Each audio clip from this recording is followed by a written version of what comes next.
early warning weather. All right, still plenty of time tomorrow to do any preparations in advance of the arrival of Winter Storm Bobby. And once it gets here, it's going to be treacherous across Connecticut. Poor visibility. Roads at a point could become impassable. And if you're even thinking about flying Tweed out of Bradley, likely not going to happen given what we're looking at now with regard to the storm on Saturday. So one thing that we're going to certainly pick up on is some snow, because we've got deficits. You can see at only 11.5 inches so far for the season for the Hartford area, a deficit of nearly 13 inches. So we're going to probably wipe all of these deficits and move into the surplus category as we head through this upcoming weekend. Currently, we do have some light snow working through northwest Connecticut from Litchfield County to northern Hartford County.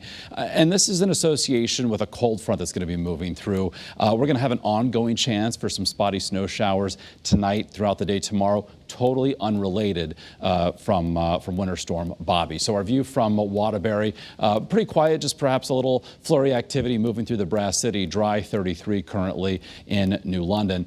Temperatures along the shoreline, low 30s, inland from the teens into the low 20s. So initially clear, but clouds are moving in, and with a bit of a southwesterly component to the wind, temperatures aren't going to be dropping much more. So kind of steady, if not rising a couple of degrees as we head toward daybreak. So you can see this initial band of some scattered snow showers working out of the lower Hudson Valley through the Berkshires and into southern New England.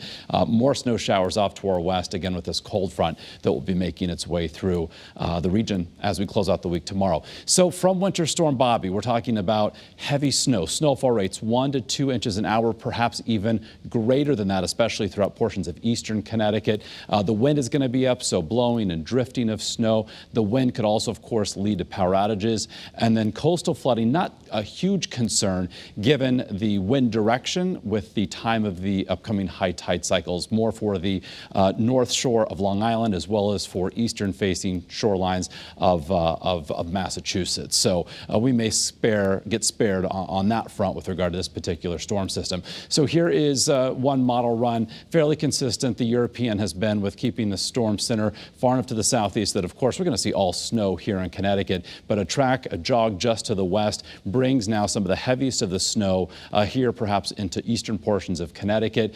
Can't rule out some thunder snow, perhaps even near blizzard conditions at a point Saturday afternoon. The worst of it from 10 a.m. until, say, 4 p.m. As we head into Saturday evening, the storm center begins lifting from just east of Cape Cod up toward the Canadian Maritimes, taking the snow and eventually the clouds with it. So by the second half of the weekend, plenty of time to clean up. So the latest run from the European model, again, showing what was once the axis of heaviest snow to our east, now shifting back toward the west. And my updated forecast map includes now 4 to 8 inches western Connecticut as you head toward 91 and along much of the shoreline, and as well much of 84, say east of Route 8, looking at 8 to 18 inches. It's eastern and northeast Connecticut near the Rhode Island border where we could perhaps see well in excess of 18 inches, more than 1.5 feet of snow. So that's why, again, roads could become impassable, why it may be difficult for even the plow crews to keep up with the heavy nature of the snow. So, of course, we're talking a lot about the snow, but the wind, tomorrow evening, not terribly strong. As we head into Saturday morning, the wind starts to increase, and as we head through the afternoon, this is when we could get wind gusts starting to go 45 miles an hour, perhaps high as 55 miles an hour. So we've got the wind, we've got the snow, we've got temperatures on Saturday that probably start out in the low 20s and then get colder as the day moves forward. So as we look at the wind chill values here on Futurecast, they're going to be near zero, if not below. So when you're out snow blowing, shoveling, this is what you're going to be faced with. It's a dangerous combination. In the meantime, for our Friday, we're going to see a lot of cloud cover, perhaps some spotty snow showers, nothing too impactful with highs, low 30s inland, mid 30s at the shoreline. So on our 7-day forecast by Sunday, the sun is back out. The wind won't be as strong, but still breezy. Monday, we start off on a cold note in the single digits, then a warming trend kicks in. 32 Monday afternoon, upper 30s Tuesday.